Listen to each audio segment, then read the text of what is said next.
ओम। ओम।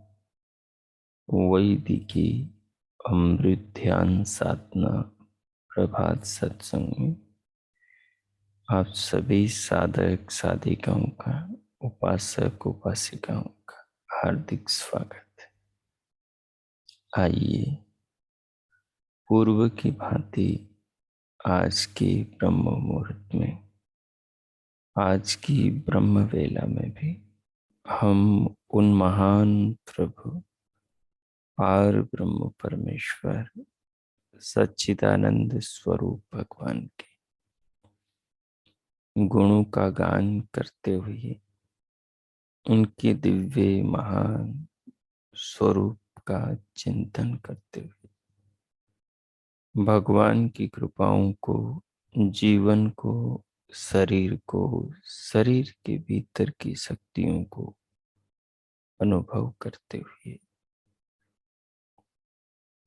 इस प्रकार प्रभु चिंतन के द्वारा अपने हृदय को, आत्मा को पावन करते हुए, अंतःकरण को संस्कारित करते हुए, प्रभु भाव से अपने आप को ओतप्रोत करते हुए, इन पावन क्षणों का आत्म कल्याण में सदुपयोग करें। जिस किसी आसन पर आप बैठे हैं उसे व्यवस्थित कर लें। कमर, पीठ, गर्दन को सीधा रखें पर सहज रखें। हथेलियों को गोद में व घुटनों पर, नेत्रों को बंद रखें, पलकों को सहज रखें।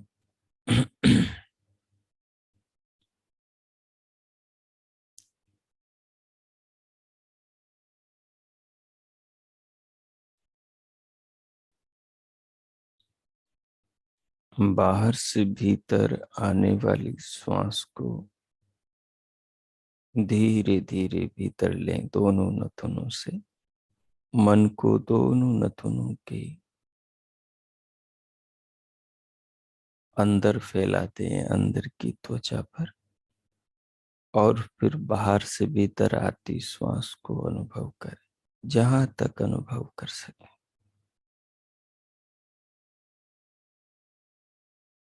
इस श्वास के और भीतर की अनुभूति के सहारे स्वयं को अंतर्मुखी करें।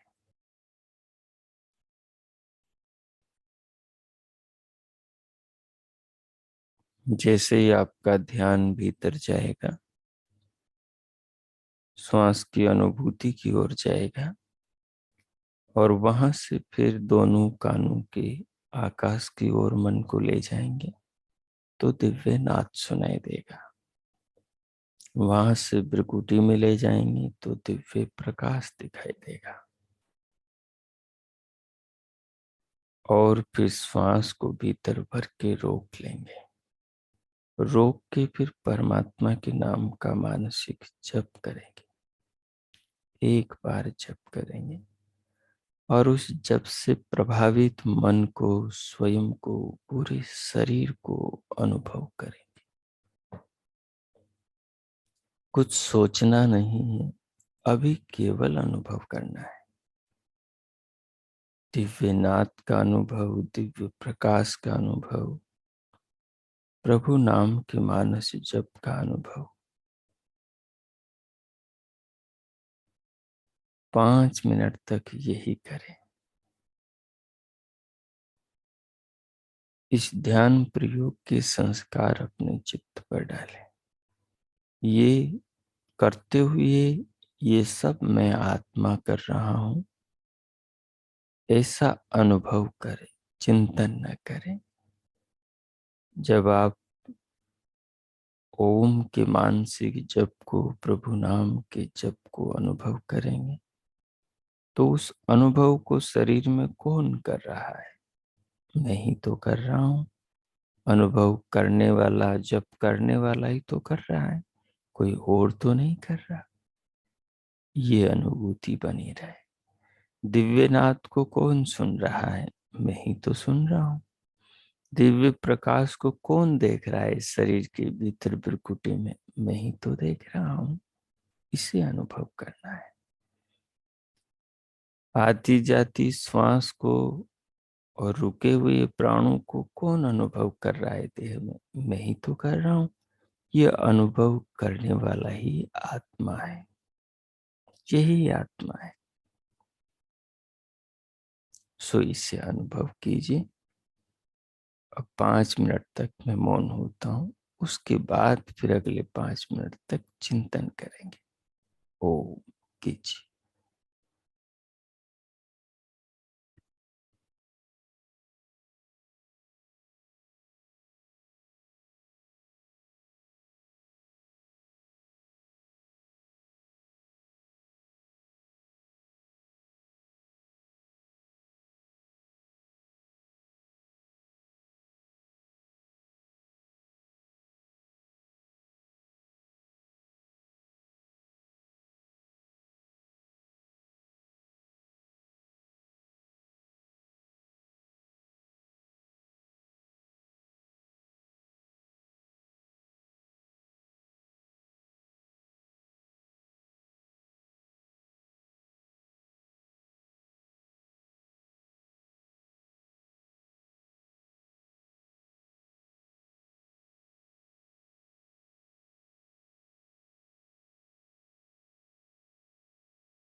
हो।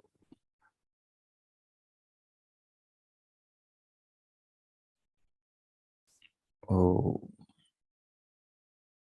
अब अगले 5 मिनट तक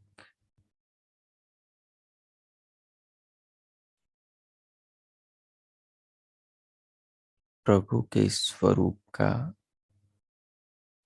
ईश्वर की कृपाओं का और इस जीवन जगत का चिंतन करें।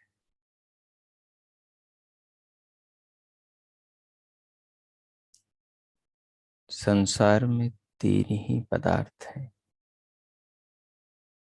परमात्मा एक है, आत्माएं अनंत हैं, और ये प्रकृति परिणाम को प्राप्त होकर नाना वस्तुओं के रूप में सर्वत्र जगत में फैली हुई है। जो भी संसार में शरीर और अन्य वस्तुएं हैं, ये सब प्राकृतिक भौतिक पदार्थ हैं। और इन शरीरों को धारण करने वाली सभी आत्माएं चेतना चेतन है। और इस जगत का निर्माण करने वाली, शरीरों का सृजन करने वाली चेतना, विश्व चेतना परमात्मा है। और हमारा जीवन सीमित है औसतन 100 वर्ष तक। और इस जीवन का उद्देश्य स्वयं को जानना समझना है,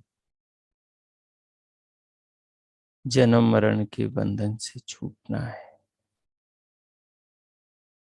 और वो काम केवल मनुष्य शरीर में हो सकता है। इससे इतर पशुओं के, पक्षियों के, कृमि कीट पतंगों की देह में नहीं हो सकता। इस सारे भाव को ध्यान में रखकर अगले 5 मिनट तक ध्यान में चिंतन करें और कीजिए।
हो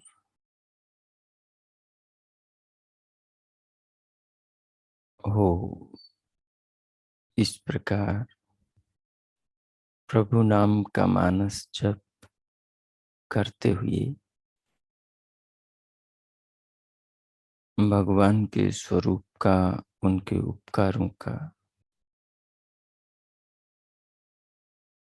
विश्व के तीन तत्वों का, त्रैतवाद का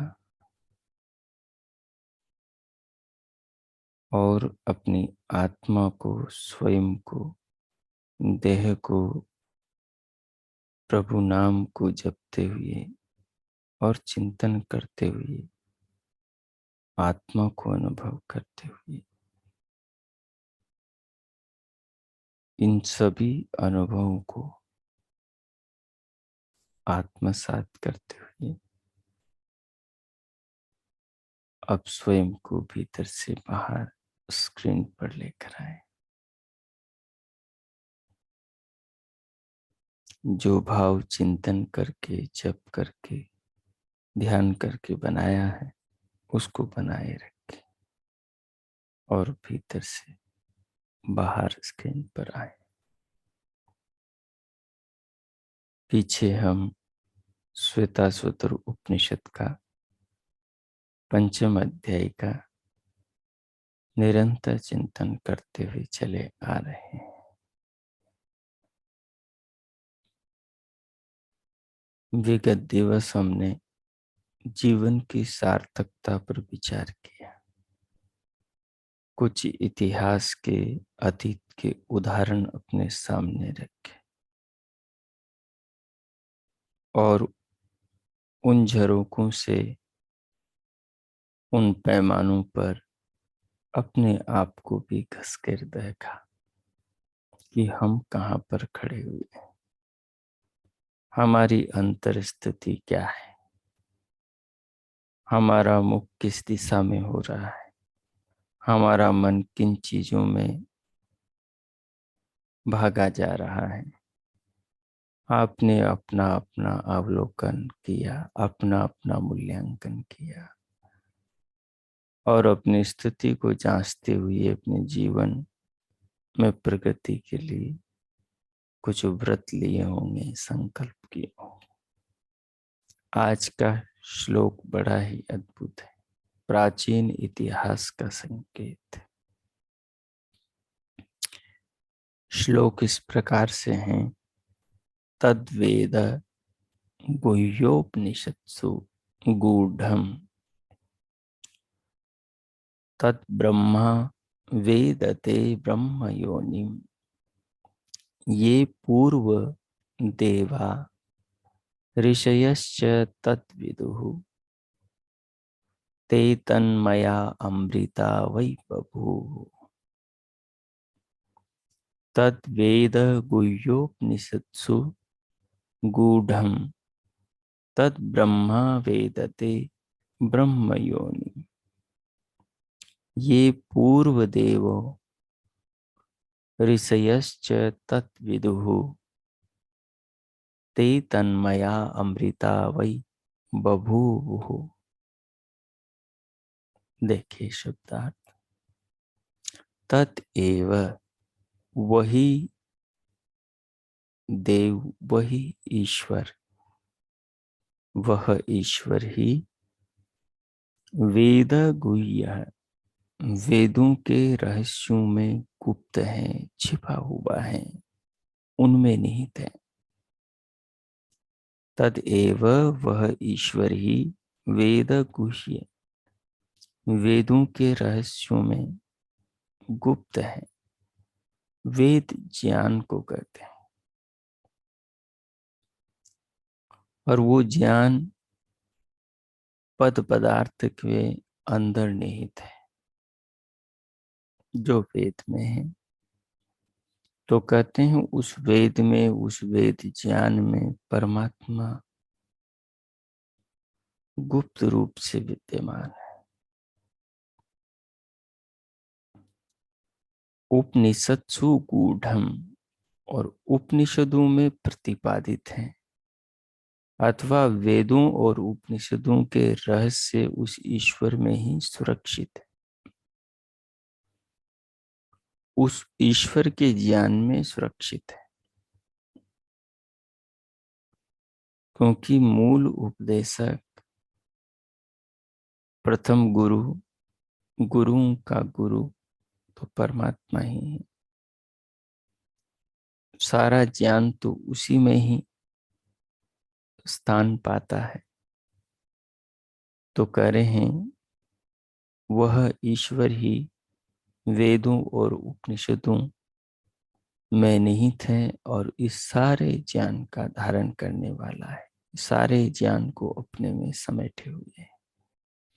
ब्रह्मा वेदों का प्रत्येक ज्ञाता, ब्रह्मा वेदों का प्रत्येक ज्ञाता, वेदों को, चारों वेदों को जानने वाला ब्रह्मा व्यक्ति, विद्वान, तत् ब्रह्म योनि, उस ज्ञान के भंडार को, ज्ञान के आदि मूल परमात्मा को वेदते जानता है। जो वेदों को जानता है वो उस परमात्मा को जानता है। जो वेदों को समझ लेता है वो परमात्मा को समझ लेता है। जो वेदों में विचरण करता है,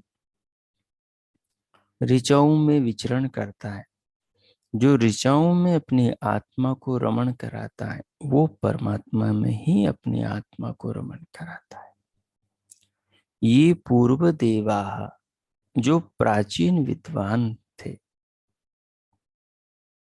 च और ऋषय, और जो क्रांतिकारी मंत्र दृष्टा ऋषिगण थे, तत् विदुहु, उसको जानते थे, उस परमात्मा को वे हमारे पूर्वज जानते थे। वही ते तन्मया, निसंदेह वे ईश्वर की भक्ति में, उपासना में तन्मय रहने वाले सबके सब अमृता बभूवुः, अमर हो चुके हैं। वे उस परमात्मा को जानने वाले अमर हो चुके हैं। बड़ी सार्थक बातें कही। क्या कहा कि वेदों के ज्ञान में ब्रह्म निहित है। वेद उपनिषद, उपनिषद वेदों के ही आध्यात्मिक अभिप्राय के संग्रह है। हमारे पूर्वज ऋषियों ने वेदों को पढ़ा, जीवन में जिया, और उनका जो आध्यात्मिक चिंतन आरण्यों में, वनों में, उपवनों में, गुफाओं में बैठकर, कुटियाओं में जो चिंतन मनन किया, ध्यान समाधियों में, उन अनुभवों को ऋषियों ने उपनिषदों के रूप में लिखा। तो वेद और उपनिषदों में जो ब्रह्म का ज्ञान है, ब्रह्म के स्वरूप को, उसकी महिमा को गाया है। तो उस महिमा में ही वो महिमावान विराजमान है। वो शब्द ही उसकी ओर ले जाने वाले हैं। शब्द ब्रह्म ही उस पर ब्रह्म से जोड़ने वाले हैं।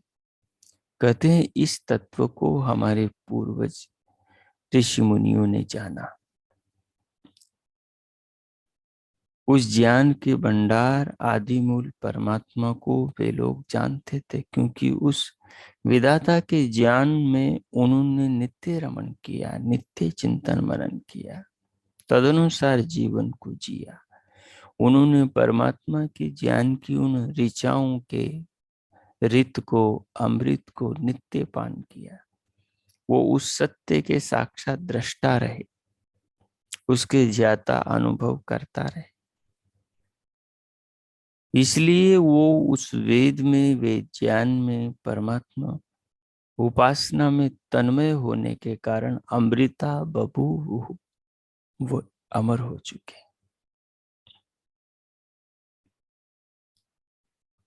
तो हम भी यदि परमात्मा के ज्ञान वेद में रमण करेंगे, अर्थात उसका चिंतन मनन करेंगे, अर्थात उसके मंत्रों में जो संदेश हैं उनके अनुसार जीवन को जिएंगे,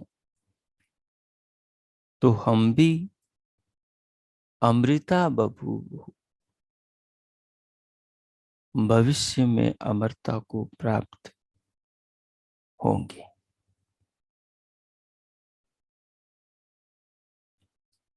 हम भी यदि परमात्मा में तन्मय होंगे तो हमारे लिए भी यही वाक्य होंगे।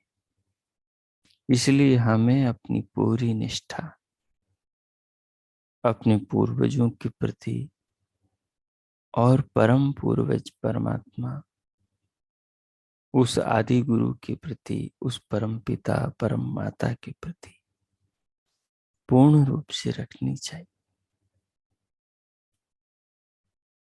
अगले श्लोक में आत्मा का स्वरूप क्या है इस बारे में बताया। सो देखिए, गुणान्वयो यह फल कर्म करता कृतस्य तस्सैव स चोपभोक्ता स विश्वरूपस्त्रिगुणस्त्रिवर्त्मा प्राणाधीपः संचरति स्वकर्मभिः।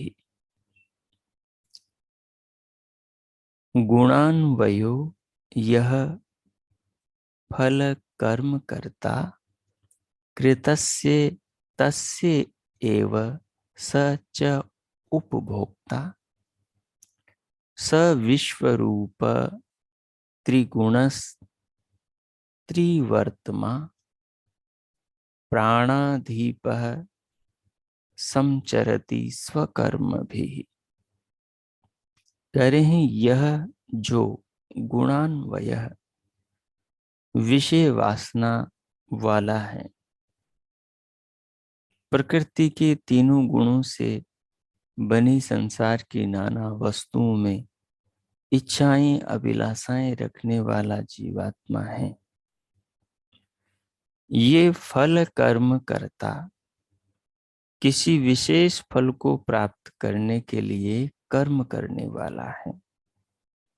हम इन चीजों को अपने अंदर घटित होता हुआ देख सकते हैं, तो पहचान हो जाएगी कि ये बातें हमारे लिए ही, प्रत्येक के लिए कही जा रही है।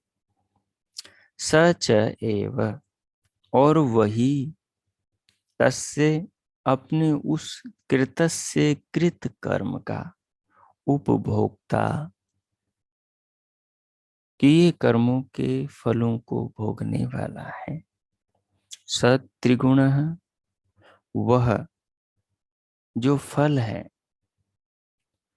सह त्रिगुण, वह देह के अभिमान वश तीन गुणों से प्रभावित होने वाला है। कौन? वो फल। संसार में जो भी फल प्राप्त करते हैं वो तीनों गुणों से ही बने हुए हैं।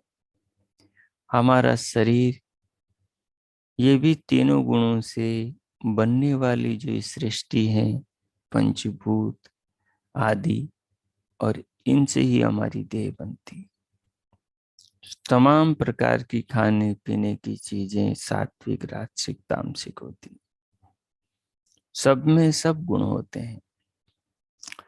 तीन गुणों से प्रभावित होने वाला त्रिवर्तमा, सत्व रजस और तमस भेद से तीन प्रकार की प्रकृतियों वाला प्राणाधीपः, प्राणों का उपभोग और शरीर में प्राणों का संचार करने वाला, सत्व रज और तम से तीन प्रकार की प्रवृत्तियों वाला, सात्विक प्रवृत्ति वाला, राजसिक प्रवृत्ति वाला और तामसिक प्रवृत्ति वाला। अज्ञान की प्रवृत्ति वाला राजसिक, लोभी प्रवृत्ति वाला और सात्विक पावन प्रवृत्ति वाला प्राणाधीप, इन प्राणों का उपभोग शरीर में करने वाला, शरीर में प्राणों का संचार करने वाला, लेने वाला, छोड़ने वाला जीवात्मा स्वकर्म भी, स्वतंत्रता से किए हुए अपने कर्मों के द्वारा ही संचरति, समचरी चरितः शुभ अशुभ फलों को यथा योग्य रीति से सम्यकतया भोगता है। तो इस श्लोक में दो तीन बातें मुख्य रूप से कही। एक बात तो ये कही कि ये जो संसार है, ये संसार तीन मूल तत्वों के परिणामों से बना है। वो प्रकृति के तीन मूल तत्व सत्य, रज और तम है। इन्हीं की सम अवस्था को प्रकृति कहते हैं। इन्हीं से ही ये सारा संसार, पूरी दुनिया, सब शरीर, खाने पीने की वस्तुएं, पूरे लोक लोकांतर बने। इन्हीं से ही समस्त जीवात्माओं के शरीर बने। सारी लुभावने वाली, सब आकर्षित करने वाली वस्तुएं बनी हैं। इन वस्तुओं के प्रति ये जीवात्मा लालायित रहता है, इनके प्रति आकर्षित रहता है। जितना यह ज्ञान से ग्रसित रहता है, उतना ही इन वस्तुओं के प्रति लालायित रहता है। और इन वस्तुओं को पाने के लिए, इनकी इच्छा पूर्ति के लिए ये कर्म करता है। और कर्म करता है तो कर्म के संस्कार बनते हैं। शुभ अशुभ कर्म के शुभ अशुभ, पुण्य पाप के संस्कार बनते हैं। तो कर्मों से जो इसको शुभ अशुभ फल प्राप्त होता है, उन फलों के रूप में ये शरीर, जाति, आयु, भोग प्राप्त करता है। और उन्हीं के अंतर्गत जीवन की प्रक्रिया आती, जिसमें प्राण है, भोजन है, सब वस्तुओं का ग्रहण है। तो ये सब जीवात्मा को उसके कर्मों के अनुसार ही मिलती है। तो जीवात्मा के जीवन का एक संक्षिप्त में स्वरूप बताया कि सांसारिक वस्तुओं में अज्ञान के कारण से आकर्षित होकर जीवात्मा इन वस्तुओं की इच्छाओं से युक्त होता है और कर्म करता है। और उन कर्मों का फल उसको संसार के रूप में, शरीर के रूप में, जाति, आयु, भोग के रूप में मिलता है। और जब वो शुद्ध कर्म करता है तो फिर उन शुद्ध कर्मों से उसे अपने स्वरूप का ज्ञान होता है, मुक्ति का स्वरूप का ज्ञान होता है, परमानंद की प्राप्ति होती है। इस प्रकार से जीवात्मा के जीवन के बारे में यहाँ पर बताया। और इससे पीछे के श्लोक में इस तत्व को बताया कि किस प्रकार से ये जीवात्मा अपने पूर्वजों के पद चिन्हों पर चलकर अपना आत्म कल्याण करे। विशेष जीवात्मा शुभ अशुभ कर्मों के करने में तो स्वतंत्र है, परंतु शुभ अशुभ कर्मों के, शुभ अशुभ फलों के उपभोग में ईश्वर व्यवस्था के अधीन।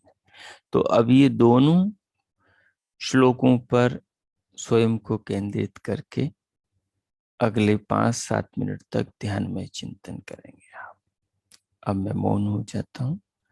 अगले 5-7 मिनट तक ध्यान में चिंतन करें, दोनों श्लोकों पर स्वयं को केंद्रित करके किस प्रकार अपने पूर्वजों ने ईश्वर के वेद ज्ञान का अवलंबन किया, उसको जीवन में धारण किया, तो उन्होंने परम पद को पाया।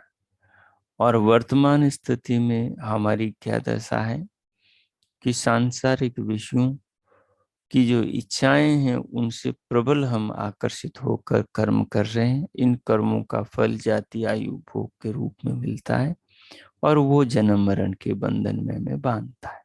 तो उससे जीवात्मा को छूटना है। तो छठे श्लोक में जो बात कही कि वो वेद जो है, वेद की ऋचाओं में रमण करें, उसके अर्थों में मन लगाएं और तदनुसार जीवन को सार्थक करके ब्रह्म को प्राप्त करें। अब आप अपनी समझ और चिंतन के आधार पर ध्यान में चिंतन करें। ओम कीजिए।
हो हो। इस प्रकार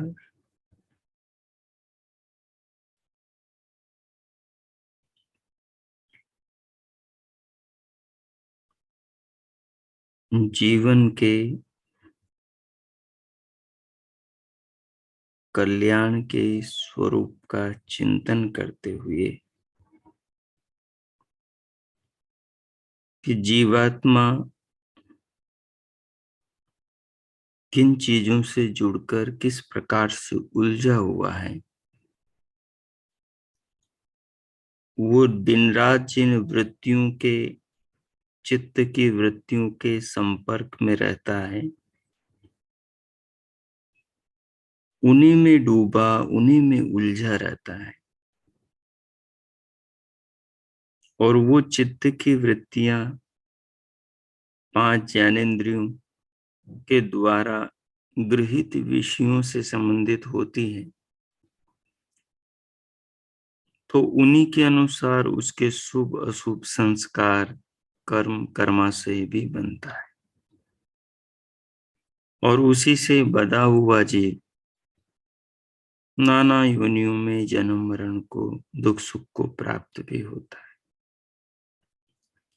यही जीवात्मा जब परमात्मा ज्ञान वेद की शरण लेता है, वेद की शरण लेकर वेदानुसार जीवन को जीता है, तीनों तत्वों के स्वरूप को जानता समझता है, स्वयं की आत्मा को जानता, विश्व की विश्वात्मा परमात्मा को जानता, प्रकृति के विश्व स्वरूप परिणामी स्वरूप को जानता, तो फिर इन सब से छूटकर परमात्मा ज्ञान का अनुरागी होकर परमात्मा में रमण करते हुए परमात्मा परम पद, परम आनंद को प्राप्त करता और अपने जीवन को सफल बना लेता है। सो अपने को, अपने जीवन को उस प्रकार का बनाने का प्रयत्न निरंतर करते रहना चाहिए, क्योंकि जीवन अपने हाथ में नहीं है। ये जीवन समाप्ति की ओर, शरीर मृत्यु की ओर निरंतर आत्मा का देह से वियोग की ओर बढ़ना हो रहा है। बिछोह का समय नजदीक आ रहा है, तो देह से वियोग से पहले ही आत्मा के पास में ये सारे अवसर हैं, तो इन अवसरों को जीवन में धारण करने का प्रयास करना चाहिए। तो इस प्रकार इस आत्मचिंतन को करते हुए अब प्रभु का धन्यवाद करें कि इस मनुष्य जीवन में उन्होंने इस प्रकार से हमारे सामने ये बोध प्रकट कराया कि जीवन का वास्तविक रूप तो ये है, जीवन को तो इसलिए जिया जाता है और जीवन का वास्तविक उद्देश्य ये है। प्रभु का धन्यवाद करें कीजिए, और जो आपने चिंतन किया उसको आत्मसात करें, अपने हृदय की भावनाओं को, कृतज्ञता को ईश्वर को अर्पण करें।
इस प्रकार प्रभु का धन्यवाद करते हुए, धन्यवाद के भावों से स्वयं को ओतप्रोत रखते हुए अब हम शांति पाठ करेंगे।